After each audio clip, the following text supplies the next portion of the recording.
muito feliz por mais uma vez ter a oportunidade de estar aqui. E é a minha primeira vez que conheço a igreja de Foz. Eu já vinha um tempo atrás aqui, mas eu vim com a escola missionária na época. Eu não era da escola, mas eu cantava no coral, enfim. Foi uma experiência muito linda, mas a igreja física eu ainda não tinha conhecido. Eu espero poder voltar aqui para conhecer a igreja reformada nova, né? Amém? Amém. Quero agradecer também pelos adolescentes, pelas visitas. Deus abençoe cada um de vocês. Fiquei muito feliz por conhecer cada um de vocês. A gente conversou um pouquinho ali na sala dos adolescentes, né? Quando a gente estava passando a lição. Mas, principalmente, agradecer a Deus que tocou no coração de vocês para estar aqui hoje. Amém? Amém. Que Deus abençoe cada um, que vocês voltem mais vezes. Nós tivemos muitas visitas mesmo. Eu tenho certeza que a igreja ficou muito feliz com isso, né? E desejo que eles voltem mais vezes. Quantos estão felizes? Levanta a mão para eles verem. Olha que bênção. Muito bem. Que o Senhor abençoe vocês. Amém? Amém. E eu fiquei mais feliz ainda que ontem a gente tinha feito um combinado que eles iam ficar nos primeiros bancos. Aí teve alguns que já chegou na igreja e sentou ali. Teve outros que a gente, lembrei, mas deu tudo certo, a gente precisou movimentar a igreja hoje, todo mundo já foi para o seu lugarzinho, isso é muito bom. Já aqui, com a graça de Deus, esse momento, esse sábado, é para a honra e glória do Senhor, mas também é especial para vocês. Amém? Amém. Ontem, nós estávamos conversando sobre um personagem bíblico. Quem que lembra do nosso personagem bíblico? Gideão, muito bem, ó. Teve gente que foi na hora.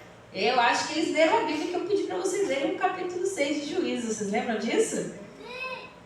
Muito bem. Tô vendo uns olhando assim para baixo, mas ainda dá tempo, viu? O sábado não acabou. Ainda dá tempo, vocês podem continuar a leitura. Inclusive, nós vamos continuar falando de Gideão hoje. Ontem nós estávamos conversando um pouquinho sobre como foi o chamado de Gideão, por quê, o que aconteceu com o povo que teve que cair na mão, que foram oprimidos pelos midianitas, que eram inimigos da verdade de Deus. Eles eram inimigos daquilo que o povo deveria professar.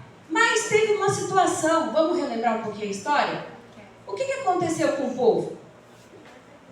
Eles escolheram se corromper ou foi Deus que tinha abandonado eles? Eles escolheram se corromper. Então vamos ler? Vamos procurar Juízes capítulo 6. Eu quero todo mundo com a Bíblia na mão, vamos lá, vamos ler junto. Não vamos ler a história toda, né? Porque senão... Exato. Mas eu gostaria de enfatizar um verso em especial. Eu gosto muito dessa história de Gideão. Na minha opinião, todas as vezes que nós fôssemos tomar alguma escolha na nossa vida, nós deveríamos ler a história de Gideão. Se você vai escolher o curso que você for fazer para a sua faculdade, futuramente você deveria ler a história de Gideão. Se você for tomar a decisão de um casamento, de um relacionamento, leia a história de Gideão. Eu acho que todas as vezes que nós lemos, como eu tinha comentado com vocês ontem, nós aprendemos um fato novo, nós aprendemos algo novo. Deus sempre fala conosco através das histórias. Porque afinal de contas, o caráter de Deus está aonde? Na Bíblia, na sua palavra, né? Nas histórias. É quando nós entendemos o que Deus tinha feito pelo povo, pelo seu amor, pela sua misericórdia, é que nós entendemos o que Deus quer para nós hoje como povo de Deus. Porque somos ou não somos o povo de Deus? Glória a Deus por isso. E Deus também nos deu uma missão. Só que da mesma forma que o povo de Israel escolheu se corromper, escolheu se afastar do Senhor, nós também podemos fazer essa escolha, sim ou não? Então existe um caminho, existem orientações que a gente pode escolher para a nossa vida para que isso não aconteça, não existe? E como nós estamos nos orientando em relação àquilo que Deus quer de nós? Como nós estamos vivendo a verdade do Senhor? Alguém achou o livro de Juízes aí? Já achou? Então eu gostaria que alguém lesse o versículo 2. Vamos pular o versículo 1, vamos para o versículo 2. Quem pode ler para mim, por favor? Um adolescente de preferência. Eu. Muito bem. Eu sei que os irmãos gostam de participar, mas a gente vai deixar para eles participarem mais um pouquinho, tá bom? Pode ler, querido, por favor. Prevalece, pois, a mão da Midian sobre Israel. É por causa Midian que fizeram os filhos de Israel para si as covas que estão nos montes, as cavernas Muito, muito bem. Vocês sabem o que esse versículo quer dizer? Quando a gente vai lendo esse versículo que diz que prevaleceu o domínio dos midianitas sobre Israel. E fizeram isso para si. Por causa dos midianitas, as covas que estão nos montes e as cavernas se fortificaram. O que quis dizer isso? O povo de Israel estava dominado por uma nação pagã. O povo de Israel estava entregue a uma nação pagã. E isso aconteceu devido à escolha do próprio povo. Mas foi permissão de Deus, sim ou não? Deus permitiu que isso acontecesse com eles? Sim. Com certeza, Deus permitiu. E sabe o que isso quer dizer? Que independente de quantas pessoas possam existir, pode ser um exército midianita, babilônico, cananeu, qualquer exército do planeta da época, pode ter 500 mil, 150 milhões, 150 bilhões de pessoas. Não importa, se for potestade debaixo da terra, no céu da terra, não interessa. Se Deus quer que algo aconteça, vai acontecer exatamente como o Senhor quer. Independente do poder que tiver por detrás disso, independente do domínio, se algo for acontecer, é porque Deus permitiu. Se algo acontece na minha vida ou na sua vida, é porque o Senhor permitiu. Se algo não está muito legal, é porque o Senhor permitiu. Mas por que o Senhor permite? Eu quero fazer uma pergunta para vocês. Os israelitas, eles estavam dominados pelos midianitas porque eles escolheram sair da mão de Deus. Isso a gente já conversou. Mas essa derrota, esse sofrimento, essa opressão que eles viveram naquele momento, ela não teria acontecido se eles estivessem com a verdade no coração deles. Vocês acham que existe um cristão derrotado quando a Bíblia está aberta na vida dele? O que vocês acham sobre isso? Não existe um cristão derrotado com a Bíblia aberta. Não existe um cristão fracassado, derrotado, se ele estiver de joelho no chão. Não tem como. Essa não é a lógica de Deus. Se você tem vivido algum momento assim na sua vida, tem alguma coisa errada na sua relação com Deus. Isso precisa ser posto. Mas em vez da gente fazer essa análise, em vez da gente olhar para dentro de nós, de como nós estamos vivendo aquela verdade, aquele propósito que o Senhor colocou no nosso coração, a gente gosta de se fazer de vítima, de coitadinha. Eu não sei porque isso está acontecendo comigo. É ou não é assim? Mas Deus, Ele permite que essas coisas aconteçam. Nós falamos um pouquinho sobre isso. Por quê? Porque Ele não é um Deus vaidoso, mas Ele é um Deus de amor. Ele é um Deus de compaixão. Ele é um Deus que coloca no seu coração um desejo, uma vontade. Ele coloca em você um dom. E Ele escolhe você. Não porque você é fortão, mas Ele escolhe você porque Ele te fortalece. Mas essa relação, ela só é possível acontecer quando nós estamos em comunhão com Ele. As coisas são bem óbvias. Deus, Ele não deixa nada subentendido. Tudo é revelado, tudo é entregue. E o Senhor deixa de forma muito clara para nós. É verdade ou não é? Mas às vezes em que posição que nós nos colocamos? Gente, existe sofrimento no mundo. Existe muito sofrimento no mundo. Existem cristãos, vários cristãos, mas quantos têm buscado verdadeiramente buscar ao Senhor, entender a sua vontade, sem colocar que seja um pouquinho do que você quer no meio? Lembra que ontem a gente falou sobre o povo de Israel colocar Deus competindo junto com outros deuses? E essa foi ou não foi a realidade deles?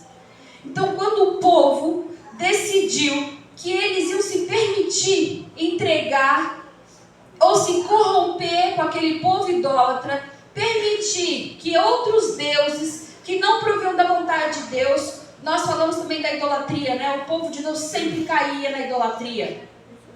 O Senhor se sentiu obrigado a tirar a mão e falar, eles precisam aprender. Mas o Senhor não faz isso porque Ele tem raiva, mas porque Ele ama. E a correção é a maior prova de amor que o Senhor pode ter com o pecador. É ou não é verdade? Nós amadurecemos e somos quem somos hoje porque desde o nosso nascimento o Senhor providenciou pai, mãe, alguém para corrigir os nossos erros, a nossa vida e nos ensinar. É assim ou não é? E glória a Deus por isso. E aquele povo precisava ter esse momento com Deus. Aquele povo precisava entender qual era a necessidade, a vontade de Deus naquele momento para eles. Então Deus manda um homem. Deus pede para esse homem se levantar e trazer a vitória para esse povo. E Deus queria usar esse homem de todo o coração. Mas no começo, lembra que a gente conversou ontem sobre isso? Esse homem foi disposto a isso? Ou ele teve dúvida?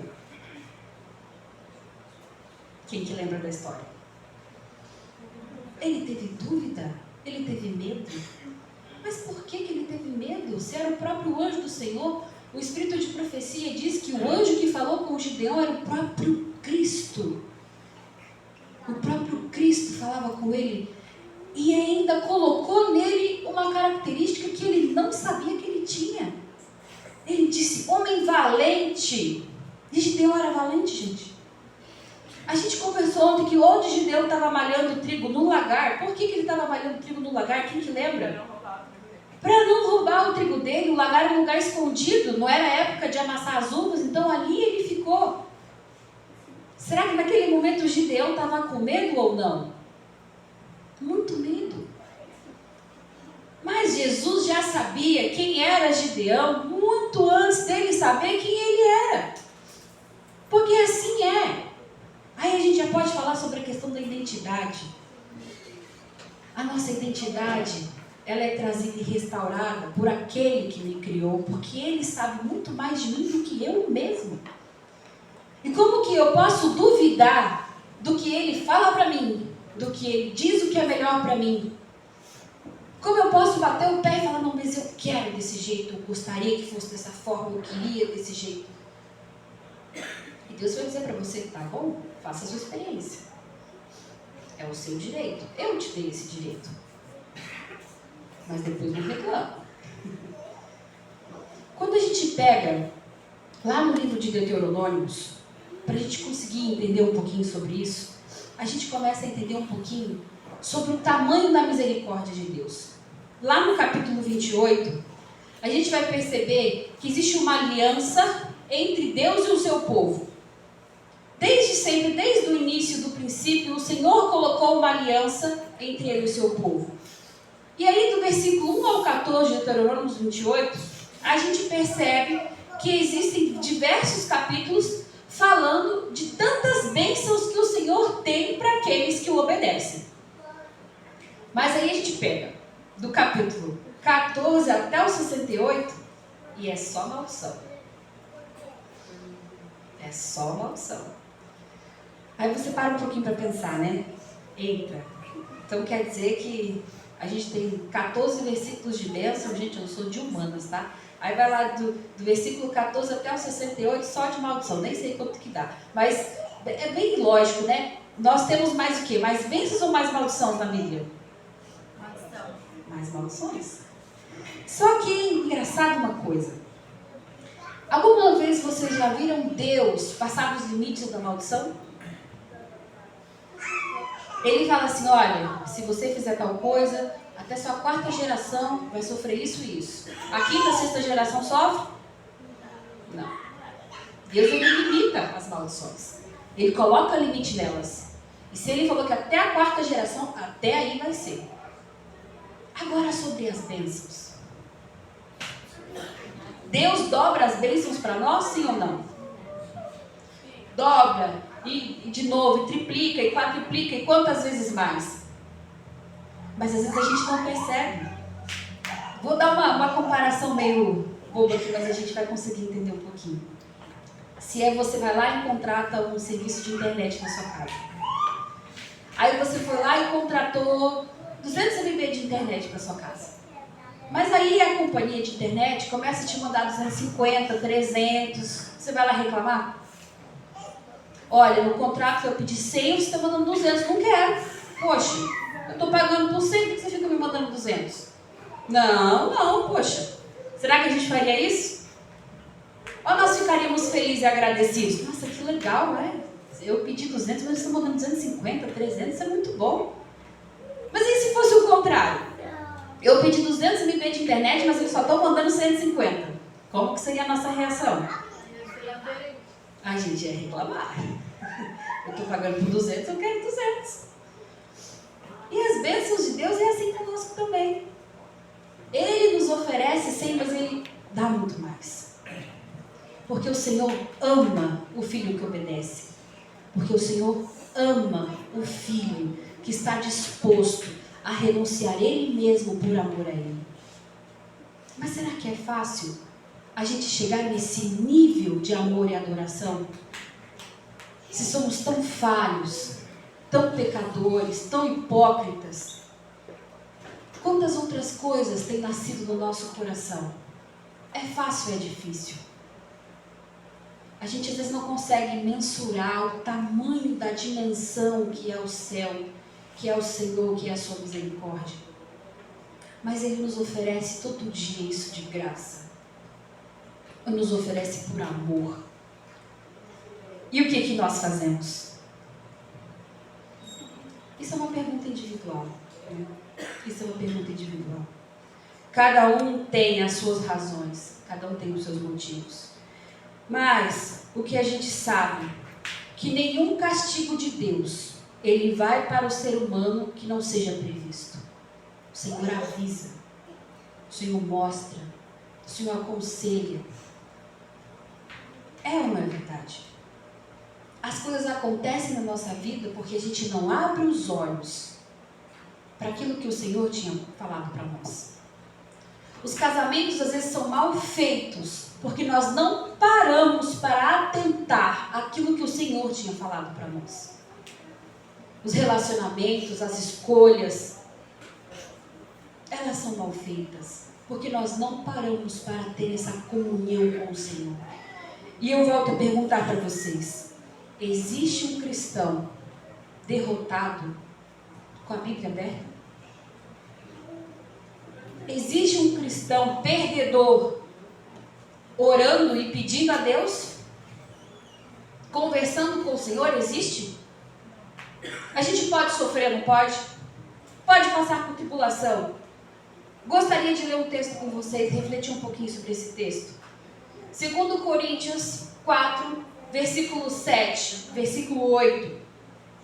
Em tudo somos atribulados, mas não angustiados, perplexos, mas não desanimados. Em tudo nós somos o quê? Somos atribulados. Passamos por atribulações? Sim ou não? Sim. Opa, mas nós somos angustiados? Não. O que mais? O que está escrito aí?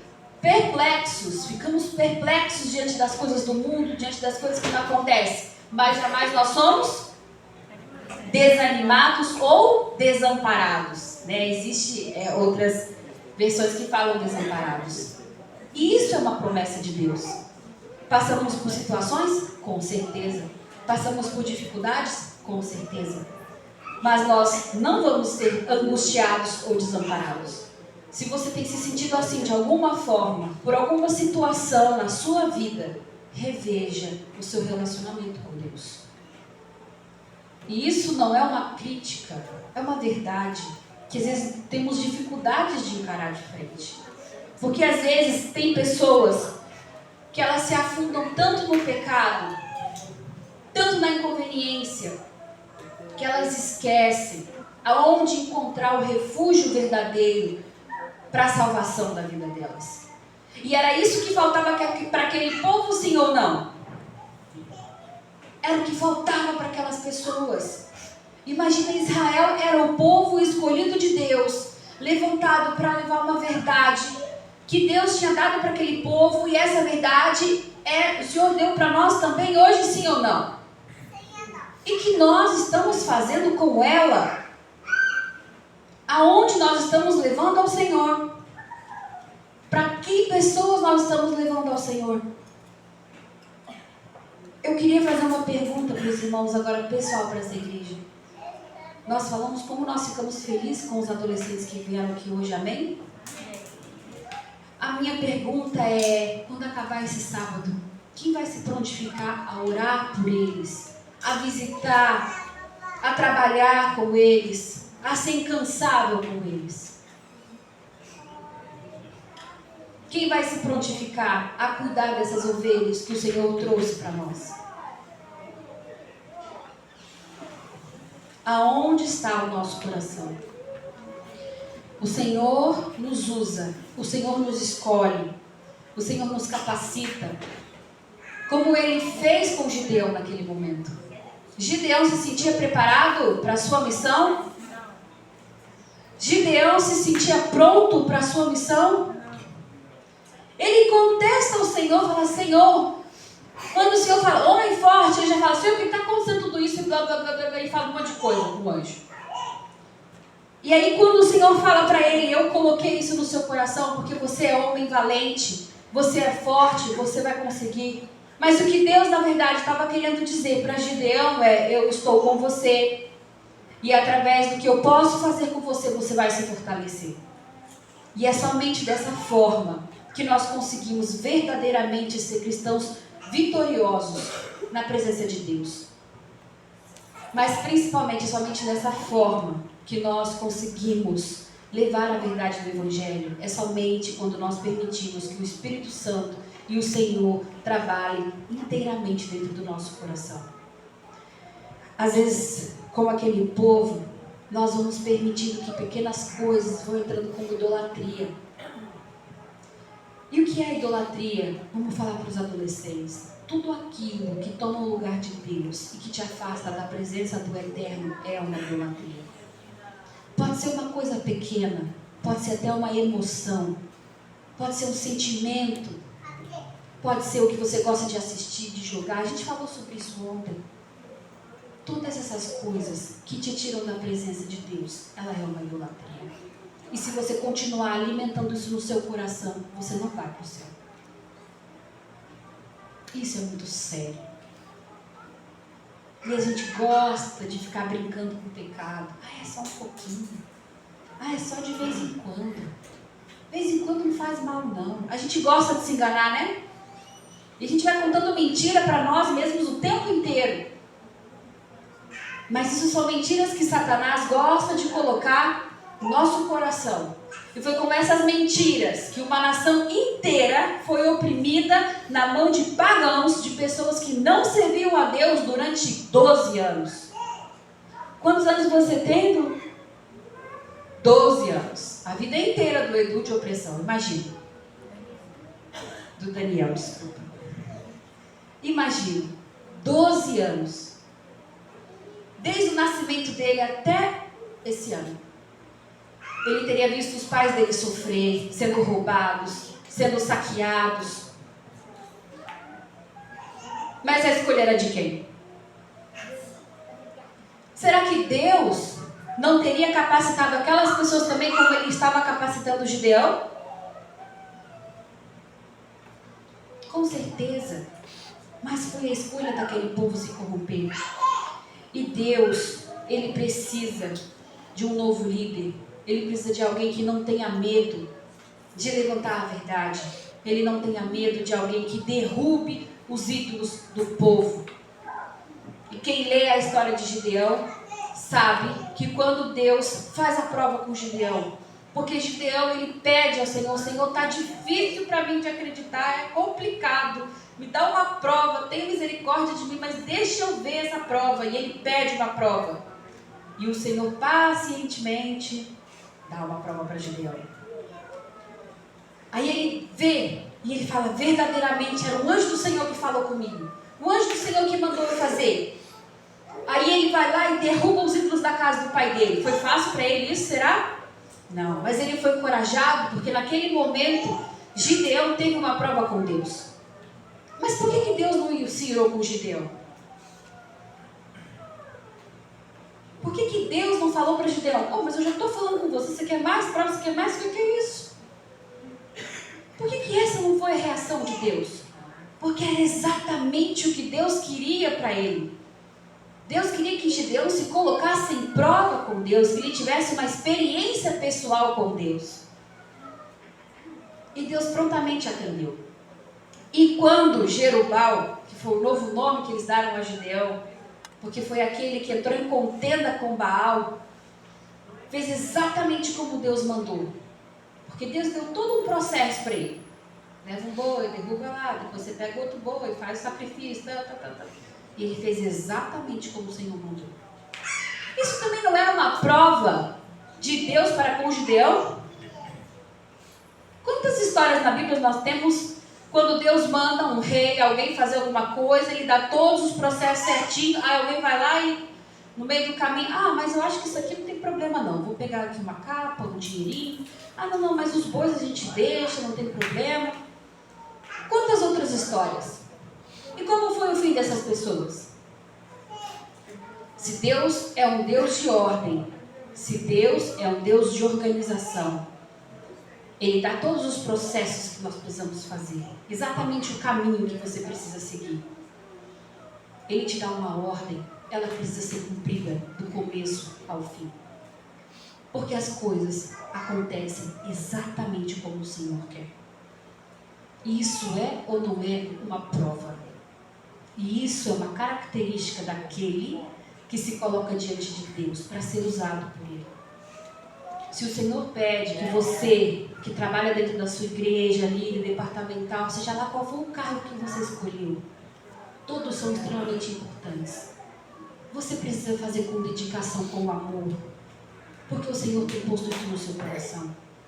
Não pode ser feito de qualquer forma. O Senhor te dá processos, o Senhor te dá um caminho, te dá uma orientação, e você precisa segui-lo exatamente como o Senhor quer. Dê o seu melhor, dê o seu coração naquilo que Deus propôs você para fazer, porque você é escolhido e é fortalecido pela presença dEle na sua vida. Amém? Amém. Então vamos entender um pouquinho. O Senhor dá a prova para Gideão, o Senhor mostra para Gideão o que ele precisa fazer, prova para ele de novo, e aí vem uma outra situação. Gideão levanta os homens para poder atacar os midianitas, porque o Senhor vai dar vitória, e ele já chega firme. Olha que diferença do nosso Gideão lá para o começo da nossa história. Primeiro ele se colocou como o menorzinho de todos. Nós falamos sobre isso ontem. Eu sou pobre, eu sou isso, eu sou aquilo, eu sou não sei o quê. Gente, Gideão, a gente vai lendo a história, dizia que ele tinha 70 filhos porque ele teve várias mulheres. Será que ele era pobre mesmo? Vou perguntar para os pais aqui, um homem que tem 70 filhos é um homem pobre? Para sustentar 70 filhos, ele é pobre? Aí diz que quando ele foi fazer lá o primeiro sacrifício, que ele foi derrubar os ídolos, ele pegou 10 servos. O homem que tem 10 servos é pobre? Mas ele se colocou dessa forma diante de Deus porque ele estava com tanto medo que ele se diminuiu inteiro. Olha a diferença do Gideão que nós temos agora.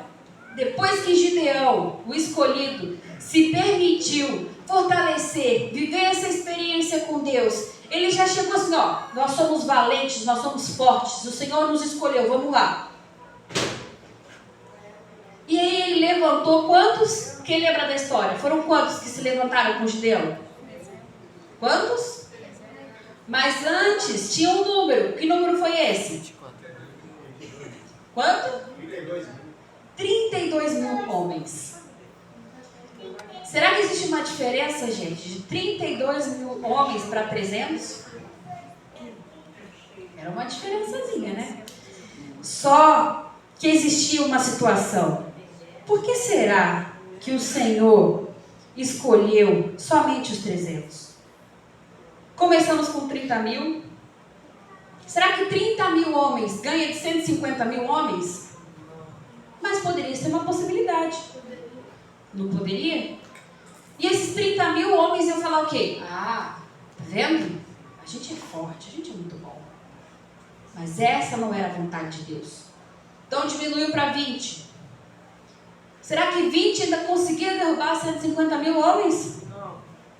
Não. Mas Também seria uma possibilidade. E 300? 300 homens conseguiriam derrubar 150 mil homens? Não. A chance é de 0,09 para 1000, né? Impossível. Não tinha como. Era uma coisa daquilo que o livro da Janaína falou, só do Deus do impossível. Só Ele poderia fazer um milagre desse. Porque era realmente um milagre. E era isso que o Senhor queria mostrar para aquele povo. Um povo que acompanha o Senhor, que está diante da presença do Senhor, que se fortalece através do Senhor. Ele vai entender que é Ele quem faz as coisas. Que é Ele que faz o vencedor. Que é Ele que fortalece a nossa família. Que é Ele que faz você vencer todas as batalhas do seu dia. É só quando você permite que a presença do Eterno seja o centro principal da sua vida. E era isso que o Senhor queria mostrar para aqueles homens. Mas existe um fato. Por quê? Por que tão pouquinhos soldados?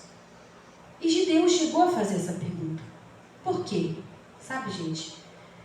Deus, Ele não é um complemento. O Senhor, Ele nunca é complementado. Se Deus mandou fazer, é porque é para fazer. Se na nossa concepção pode ser errado, pode ser ilógico, é para fazer. O errado é desobedecer a Deus. Independente das circunstâncias em que nós somos colocados na nossa vida, pode ser no seu ambiente de trabalho, na sua escola, na sua faculdade, não interessa. O errado, o ilógico, é a desobediência. E o Senhor queria homens obedientes. E quando Deus fala para Gideão, aquele que não agachar para beber, você vai escolher esse para matar. E quantos homens que não se agacharam para beber água, mas levantaram a água até a boca, foram quantos? Foram 300 homens.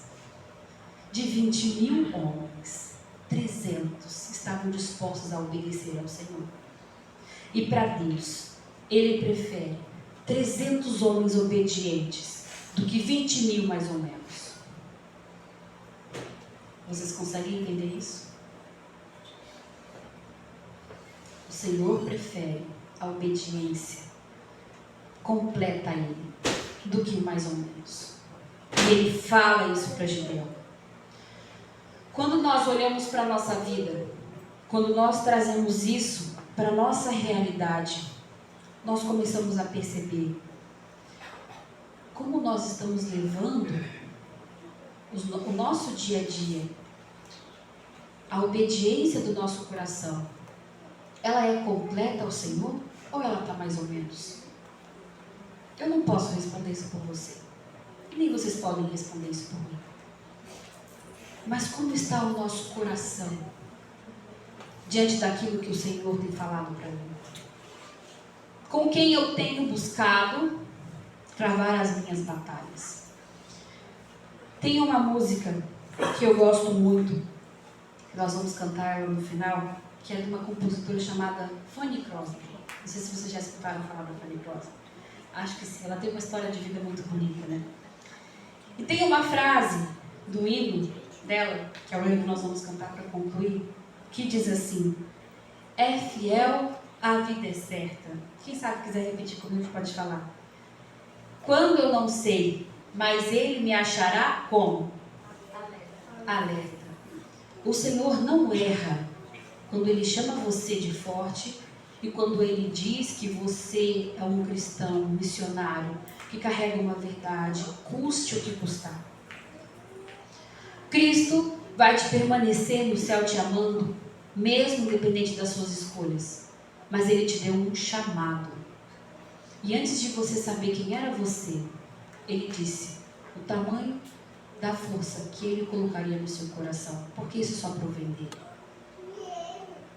E o Senhor, Ele não erra quando Ele convida você para batalhar a luta junto com Ele.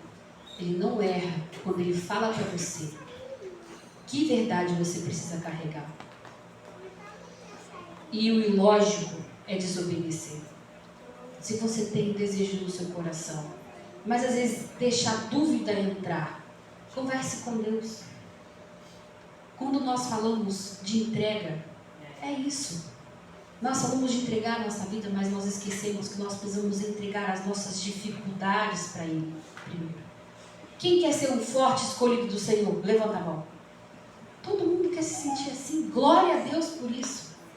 Mas se ainda falta algo dentro de nós que te faz ter medo, ter dúvida, se você foi chamado ou não para algo, pergunte a Ele. Entrega a dúvida a Ele. Entrega o medo para Ele. Só Ele tem o poder de tirar isso do nosso coração. E Ele quer colocar você como um escolhido de Deus. Porque Ele não erra quando Ele olha para você e fala que você é um filho amado, escolhido pelo Senhor. Amém?